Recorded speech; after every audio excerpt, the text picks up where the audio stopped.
Hi, this is Pedro Toledo. On my last video, I started talking about the chamfer node that I was creating, and I would like to talk a little bit more about it.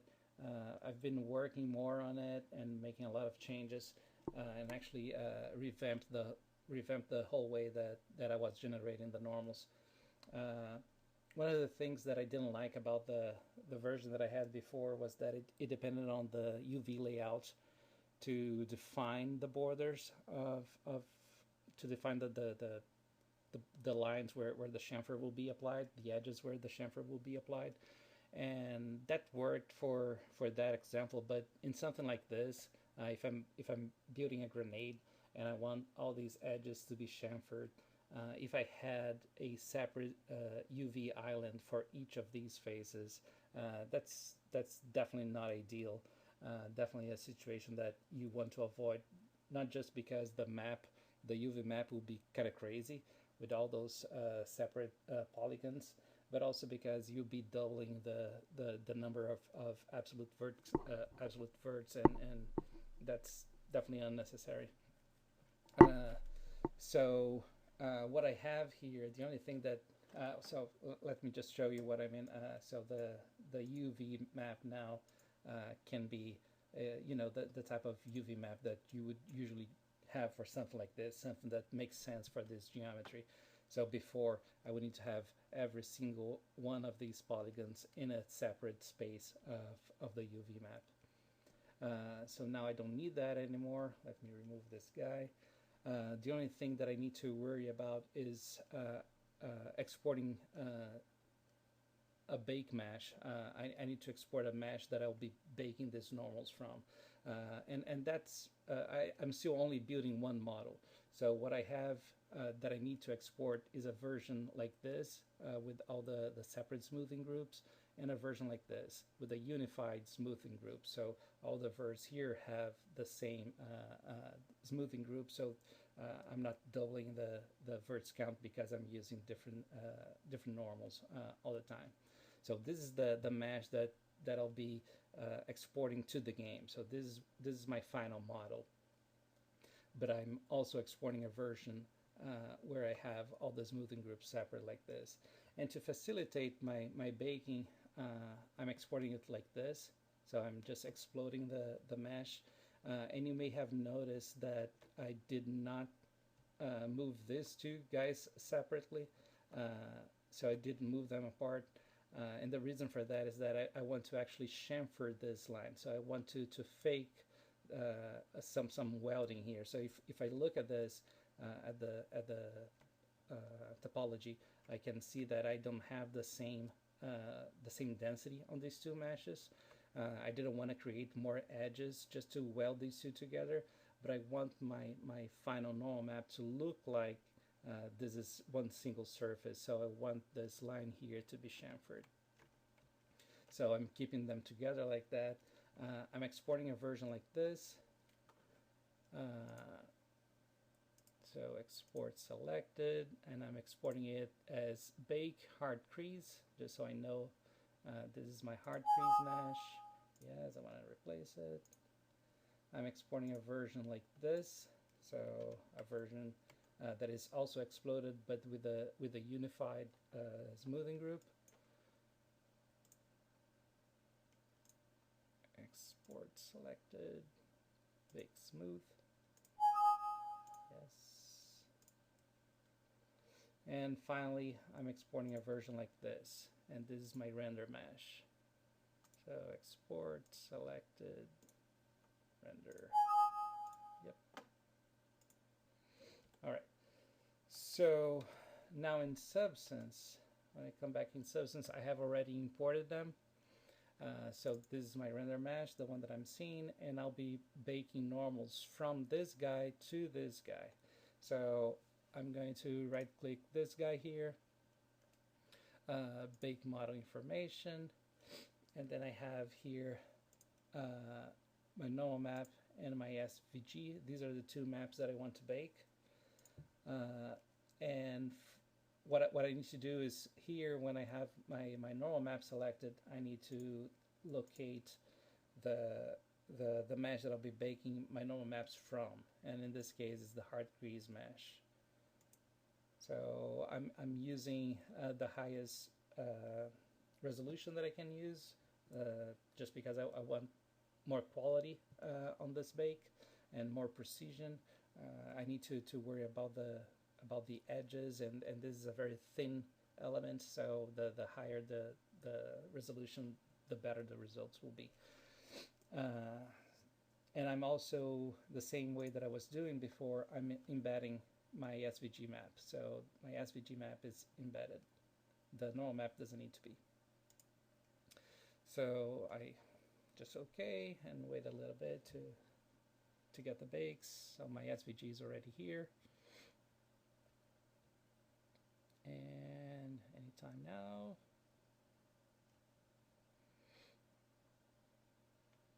Come on.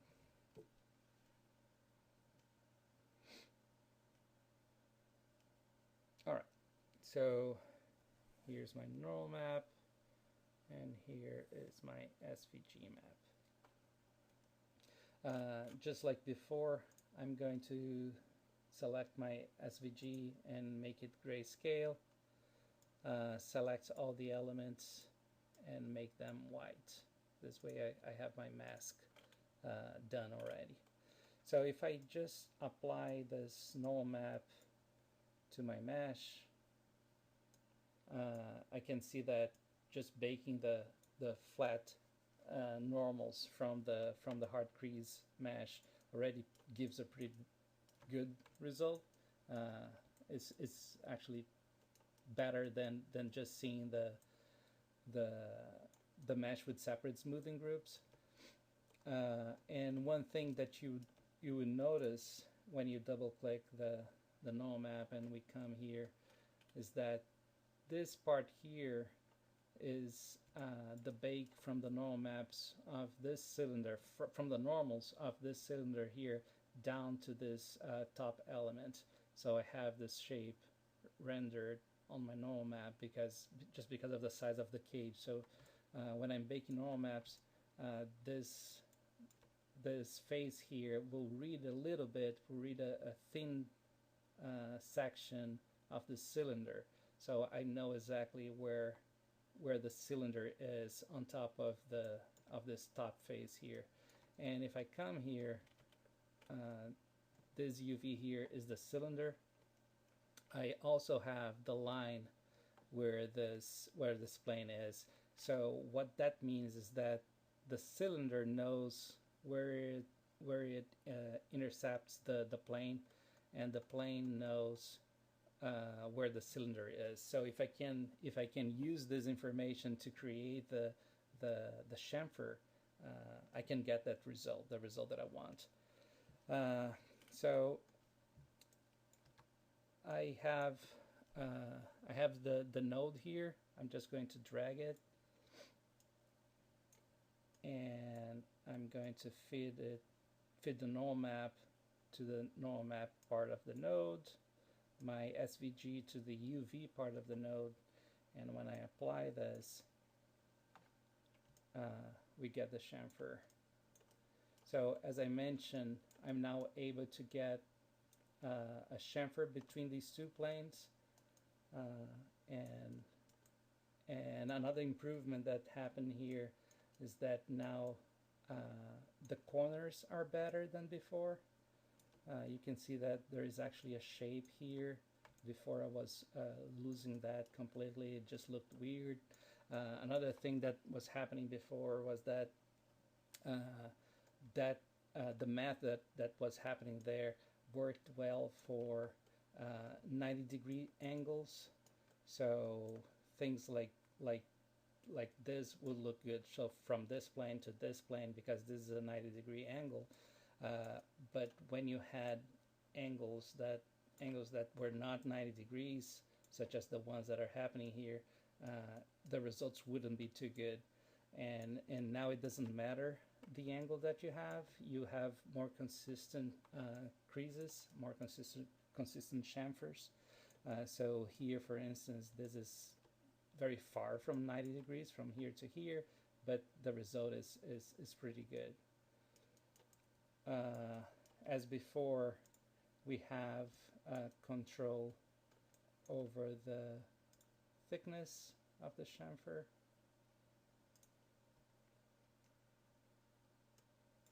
And you can see that the shape is being preserved. And you also have control over the profile of the chamfer, so if it is flat or round. When round, I'm also exposing a blur factor here, and the blur is just for, it's basically for the corners, just because if you notice, you can still see the hard corners here. So if I blur this a little bit, you see that it will get rounder. So as you can see here, these two planes are now chamfered and blending it as if it was a single mesh. Just changing the thickness here. So this is really giving me very nice results. I'm very happy with what I'm getting here. One thing that will happen that is unfortunate is that, and that was happening also on the other one, and I forgot to mention about. So, and you will see situations like this where you have a cylinder and you have a line here that you didn't expect, and the reason is that it's happening because of the UVs.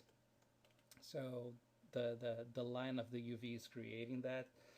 Unfortunately, I need the line of the UVs for other reasons, but there is an easy way to fix, and that's why I make sure that when I'm rendering my SVGs, I'm embedding it instead of linking it. And that's something that I forgot to mention on the other video, but it was already true by then.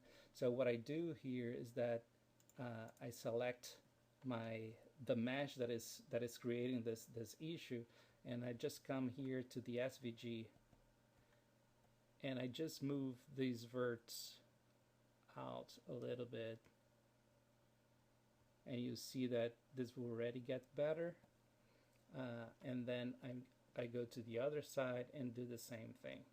So I just move this vert and this guy, and that's it. Voila. The problem is fixed. So very minor thing to do, and still, I mean, it saves so much time that I really don't mind about fixing a few verts here and there. To explain what's happening here, I have my network down here already, and it's different from the other one, and it's actually simpler than the other one. Oh, actually, let me move this here. I'm not using this guy anymore. I just forgot to remove. So what I'm doing here is that I'm basing my detection of the edges on a curvature node. So the curvature is being generated by the normal map, and then I'm using the edge blur node to select all the edges as white. So what was white and black here will be 100% white. And then I'm using the distance to define the thickness of the chamfer and also the shape. So if it's combined, it will be the round one. If it is only source, it will be flat. I'm also doing a pass here of different blurs, and the reason for these different blurs is to find the exact color that I want for my chamfer. So if I turn the UVs here again, this is my original normal map, and it's either one color or the other. And what I want to get is the average. So the chamfer will be the average from this color to this color. So I need to find that value, and I'm doing that with blurs. So I'm using a mask here based on this guy. I'm expanding to get the mask, And then I'm doing a blur, so a non-uniform blur, so I'm using a mask there. So I have the original normal map, and then I'm doing this first blur, and then I'm doing a slope blur that just broadens everything. Then I'm doing another non-uniform blur that blurs the center value even more. Then another slope blur, then another non-uniform blur, and all I'm doing here is finding it's making sure that the value inside this line, the line of the edge, that's the only line that matters to me. I don't care for the values here or here. All that matters is the line that is underneath this edge is soft and correct, based on the colors that I had originally here. So once I get this value down to the correct tone by blurring and cleaning and blurring and cleaning again, I can now use my distance that will just push that value around and fill all the space. So once I get this, I'm doing one single pass here of a final blur, and this final blur is also the blur that I'm using to round the edges if I need them, to round the corners. And then when I blend it with my normal map, I'm blending it with this mask here, this mask that is being generated using the distance node, and I get this result here. So I have the original normal map here, and this line here in between, which is the average of this color and this color, was created with that series of multiple blurs that I did using the non-uniform and slope blur. And because I'm using the slope blur, I get these pixels pushed together, and that creates the nicer corner, the corner that looks more interesting than the one I had before. That's basically it. I'll be uploading this node to my website. I'm going to post the link, and I hope you guys find some good use for it. And if you guys make some improvements, I would be super happy to see what you guys could do, and please upload them as well, so we can all benefit from it.